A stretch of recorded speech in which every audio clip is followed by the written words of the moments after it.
Alors, je vous propose dans les 4 diapositives qu'on va voir maintenant, tout simplement de voir les définitions qui sont données par quelques grands auteurs, je dirais, en matière de ressources humaines. Définitions venant de Jean-Marie Peretti, de Maurice Thévenet, donc qui sont des auteurs connus en matière de gestion des ressources humaines, et puis une définition d'Éric Godelier, qui est une définition intéressante du point de vue qui nous occupe, à savoir la culture d'entreprise. La définition qui est donnée ici par Jean-Marie Pelletier est intéressante, je résume pour plusieurs aspects. Premier aspect, elle a un contenu. Une culture est composée notamment, hein, c'est pas exhaustif, de mythes, de tabous, de rites, qui sont reconnus comme communs par les membres d'une communauté, à savoir les membres d'une entreprise. Ça, c'est un contenu. Et ça a un objectif où ce contenu détermine un comportement de la part des membres qui croient à ce contenu ou feignent de croire. Alors l'objectif, le troisième aspect qui n'apparaît pas dans la définition mais qui transparaît quand même tel qu'on la lit, c'est au fond pourquoi les gens feignent de croire à ça, pourquoi les membres d'une entreprise feignent de croire à cet ensemble de postulats reconnus comme communs, etc. Et bien tout simplement pour être tranquille, pour s'intégrer, etc., etc. Alors c'est intéressant justement du point de vue du marketing ressources humaines et de la marque employeur, puisqu'on a vu dès le départ que un des objectifs du marketing ressources humaines et de la marque employeur était justement d'attirer et de capter les nouveaux collaborateurs et de conserver, de fidéliser les collaborateurs de la firme, de l'entreprise. Et donc la culture va être un de ces éléments permettant justement de s'intégrer, va être pour les membres de la firme un des éléments leur permettant de s'intégrer. Pour un autre auteur qui est Maurice Thévenet, euh, la culture d'entreprise, c'est un ensemble de références partagées dans l'organisation et construites tout au long de son histoire en réponse aux problèmes rencontrés par l'entreprise. Alors c'est également une définition intéressante qui complète bien, je pense, celle qu'on vient de voir, qui a été donnée par Jean-Marie Peretti. Là, cette définition de Maurice Thévenet est une définition également à la fois dynamique et je dirais objective, qui permet finalement de concevoir la culture comme un instrument. C'est des références partagées dans l'organisation en réponse à des problèmes rencontrés par l'entreprise. Donc on a une idée objective, je dirais, de réponse construite par l'entreprise. Alors ce qui manque quand même, je pense, dans cette définition, qui reste intéressante, c'est peut-être deux choses qu'on retrouve chez Peretti. C'est pour ça que j'ai mis les deux définitions en même temps dans cette diapositive. La première chose, c'est que ça manque un tout petit peu de contenu. Oui, un ensemble de références partagées, ok. On peut éventuellement se constituer, je dirais, une vision de ces références partagées. Mais ça aurait été bien finalement de développer un tout petit peu, et comme l'a fait très légèrement Jean-Marie Peretti dans la définition qu'on voit au-dessus, à savoir, bon, qu'est-ce que c'est? Est-ce que c'est des mythes, des tabous, des rites? Est-ce que c'est un langage comme je l'évoquais? Est-ce que c'est une manière de s'habiller? Est-ce que ça renvoie au rite ou pas? Bon, quelques mots là-dessus, même entre parenthèses, auraient été intéressants pour donner un contenu à la définition donnée par Maurice Thévenet. Et une deuxième chose aussi, c'est que on ne voit pas la notion de membre.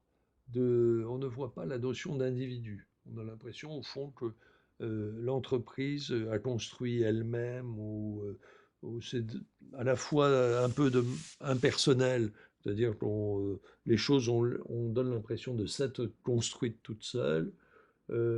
Si ce n'est pas le cas, ben, c'est l'entreprise qui a apporté cette réponse au problème qu'elle a rencontré.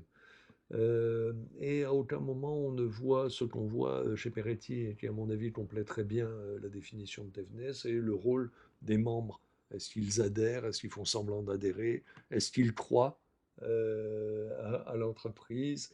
Et ça, ça me paraît intéressant, hein, cette notion peut-être de croyance, enfin pas de croyance, mais de foi, de dire bah, est-ce que les gens y croient, ou même font semblant d'y croire pour des raisons que j'ai indiquées avec Peretti, à savoir des raisons d'intégration, par exemple, pourquoi pas. Et puis, slide 45, voilà une définition qui est celle d'Éric Godelier. Alors, la définition d'Éric Godelier, excusez-moi pour la diapositive, elle est écrite en plus petit caractère, mais c'est parce que j'ai voulu faire tenir beaucoup de choses. C'est pas une pratique très sympathique pour les personnes qui visionnent les vidéos, mais en même temps, ça permet d'éviter de multiplier les pièces jointes et les documents à part. Et puis, cette définition est celle que je préfère, parce qu'elle c'est la plus complète et qu'elle me semble vraiment faire le tour de la question et pour tout dire, répondre à une bonne partie des interrogations qu'on a sur la culture d'entreprise dans le cadre de ce cours de marketing, ressources humaines et marque employeur. Alors, Éric Goldelier est également un professeur de gestion, un professeur des universités, et il enseigne notamment à Polytechnique. C'est un agrégé des sciences de gestion qui né en 1962. Alors, que nous dit-il dans cette définition? Je vous propose de lire ensemble, puis de commenter. Alors, par culture d'entreprise, alors cette définition est issue d'un de ces ouvrages qui s'appelle tout simplement La culture d'entreprise, aux éditions La Découverte, hein, publié en 2006. Alors, que nous dit-il dans cette définition? Il nous dit, par culture d'entreprise, il faut entendre des façons de faire et de penser, des signes et des conduites qui distinguent les membres d'une entreprise. Ces éléments sont transmis socialement, collectivement et individuellement. Ils reposent sur un ensemble de principes, de représentations et de valeurs partagées par les membres du groupe qui organisent leur façon de penser et d'agir sur leur environnement et sur eux-mêmes dans le cadre de l'entreprise. Et il poursuit, en tant qu'institution, l'entreprise définit sa culture en construisant des classifications qui organisent des bonnes et des mauvaises manières de poser les problèmes, d'agir, de penser et de se comporter. La culture de l'entreprise existe en grande partie hors de la conscience de ses membres. Cette définition est incomplète, car la culture d'entreprise s'exprime aussi dans des éléments symboliques, des marques, des logos, matériels, comme des agencements organisationnels, types de délégation ou modalités de faire, ou encore des équipements techniques ou des produits. Alors vraiment, c'est une définition qui malheureusement est un peu longue par rapport aux standards qu'on a choisis dans le cadre des diapositives, et notamment des diapositives précédentes, mais elle est hyper intéressante et je pense qu'il y a tous les éléments dont on a besoin pour fonctionner. Ça complète largement et très bien les deux définitions qu'on a vues précédemment, celle de Jean-Marie Peretti et celle de Maurice Thévenet. Alors qu'avons-nous dans la définition d'Éric Godelier? Bien d'abord, on a ce qui me paraît intéressant dans toute définition, non pas nécessairement la fonction de ce qui est défini, mais le contenu. Au fond, par culture d'entreprise, comme il dit, il faut entendre des façons de faire et de penser, des signes et des conduites qui distinguent les membres d'une entreprise. Alors ça, c'est très intéressant, d'autant que dans le paragraphe suivant de la même diapositive, il donne un peu plus de contenu en disant que l'entreprise définit sa culture en construisant des classifications qui organisent les bonnes et les mauvaises manières de poser des problèmes, d'agir et de penser ou de se comporter.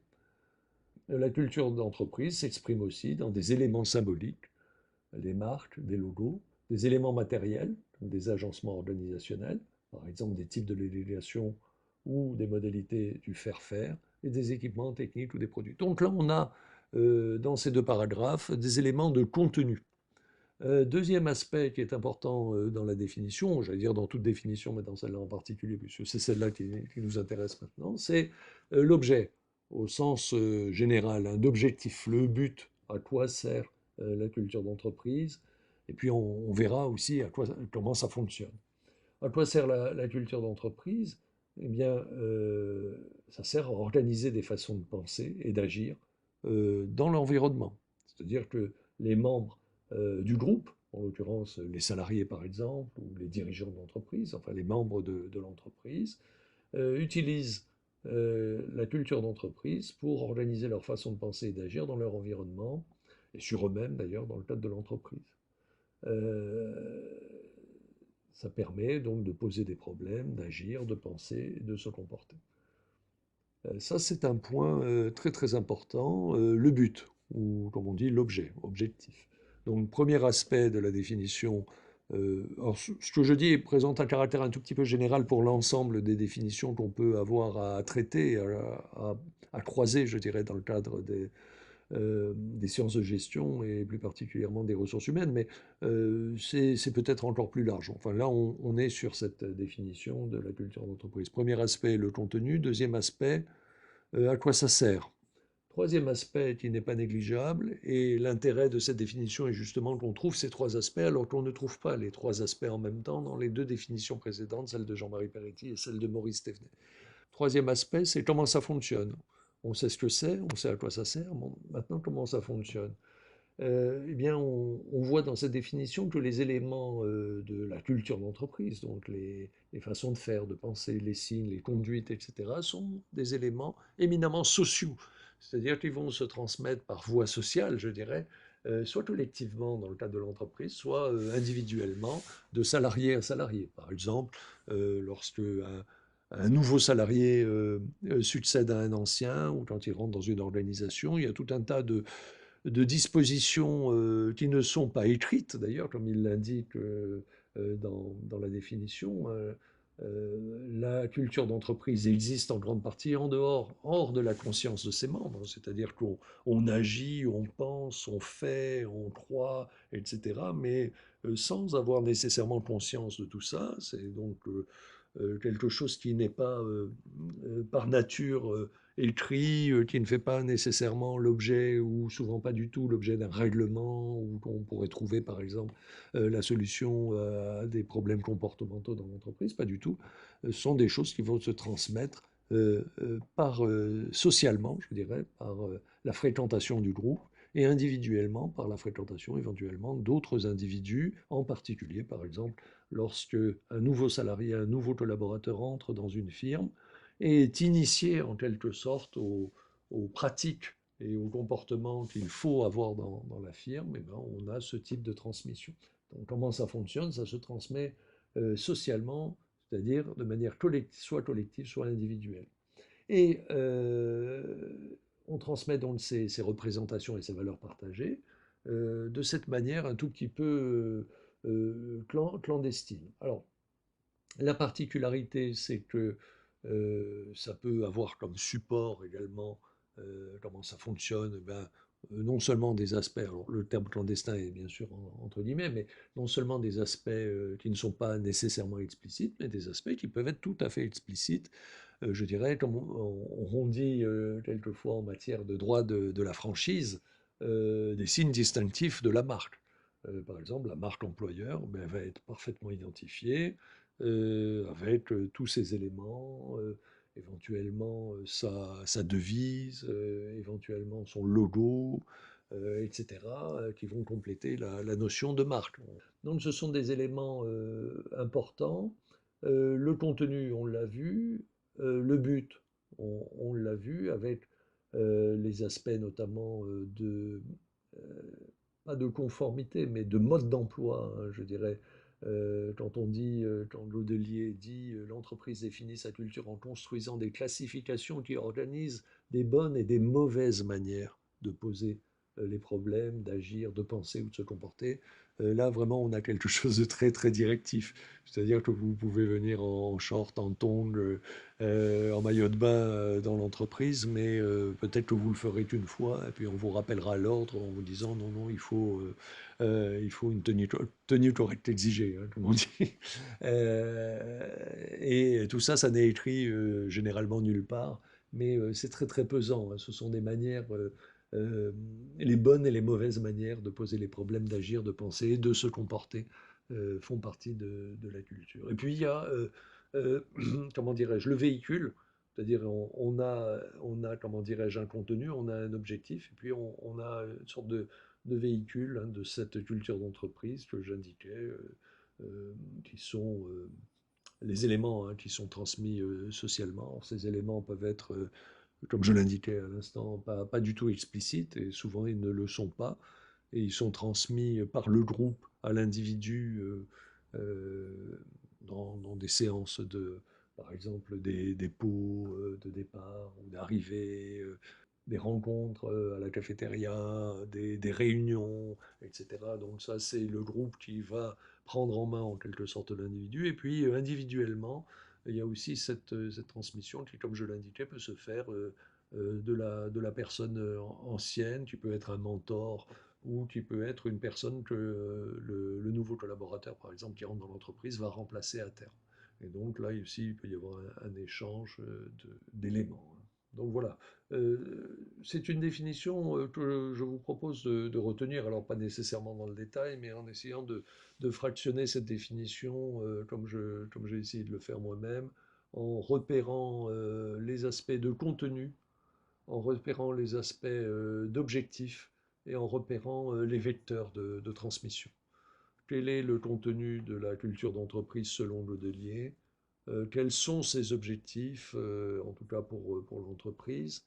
Et comment se transmet-elle? Quels sont les vecteurs de circulation, de transmission de la culture d'entreprise, vecteur individuel, vecteur collectif?